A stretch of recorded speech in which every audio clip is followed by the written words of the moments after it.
Assalamualaikum warahmatullahi wabarakatuh. Saudara-saudaraku seluruh Nusantara, dimanapun berada, semoga sehat selalu dan bahagia.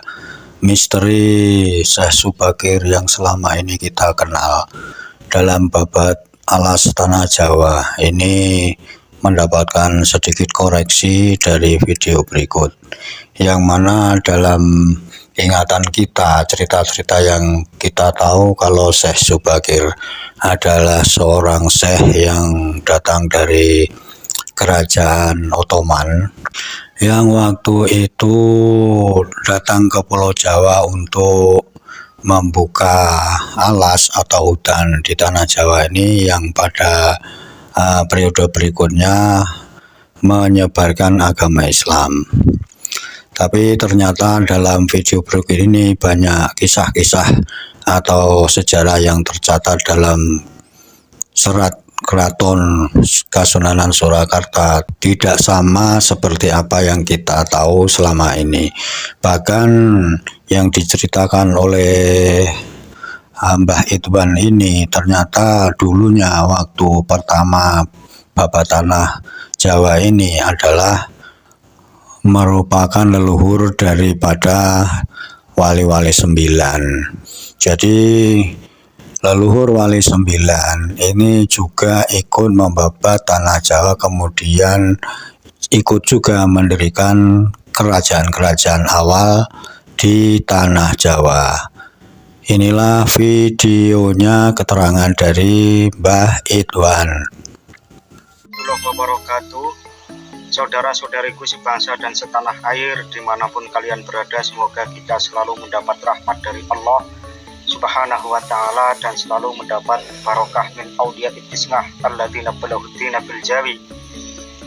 Kemarin ramai sekali terkait pembahasan tentang Sunan Muria dibelokkan nasabnya menjadi bin Usman Haji.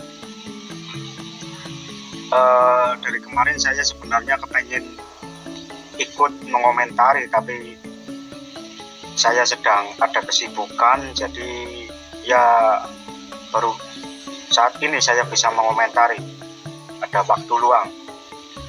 Sunan Muria, data yang paling valid, yang paling bisa dipertanggungjawabkan itu adalah putra daripada Raden Said Sunan Kalijaga. Makanya Sunan Muria itu bernama Raden Umar Said. Said itu nama ayahnya.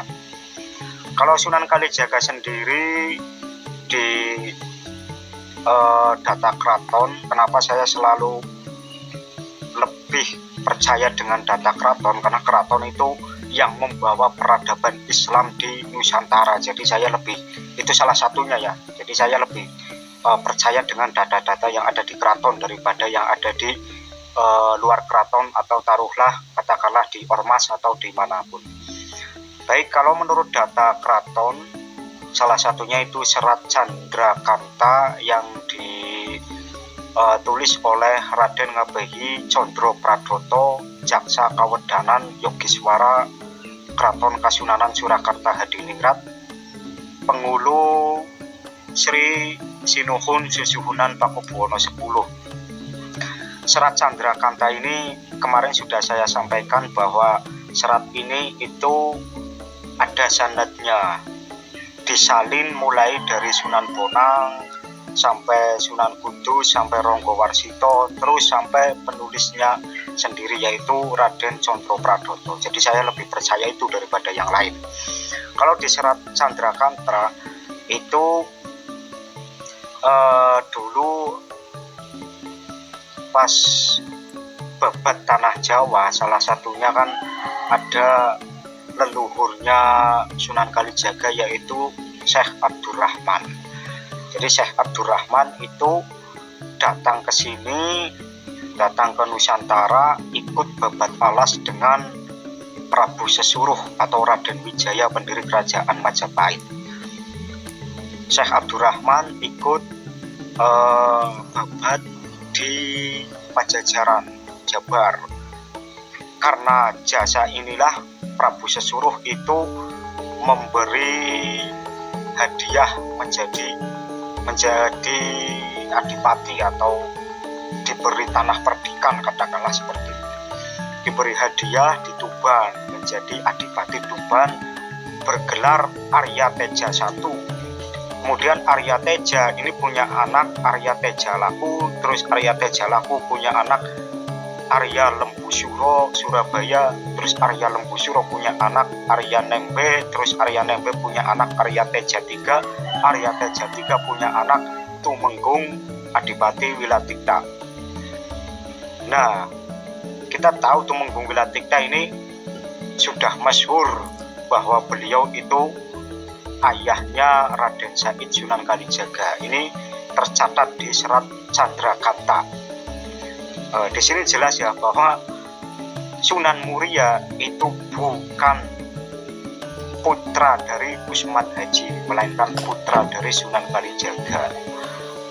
Nah, yang saya sampaikan tadi ini Serat Candrakanta itu menjelaskan Syekh Ahmad Jumadil Kubro juga. Jadi Syekh Ahmad Jumadil Kubro, terus leluhurnya Sunan Kalijaga, leluhurnya Sunan Kudus juga itu ikut babat alas. Nah, ini yang menurut saya itu beberapa orang atau kebanyakan warga masyarakat, terutama kiai-kiainya juga, itu banyak yang tidak tahu bahwa leluhur Wali Songo itu kesini ikut babat alas juga, ikut babat tanah Jawa juga. Jadi tidak semerta-merta kesini langsung dakwah, itu enggak. Semerta-merta kesini langsung dakwah Islam, langsung menyusun strategi dakwah Islam, itu tidak. Tapi ikut dengan pendiri-pendiri kerajaan, ikut babat alas. Jadi punya jasa untuk tanah Jawa itu besar, tidak hanya agama tapi juga yang babat alas juga itu Wali Songo.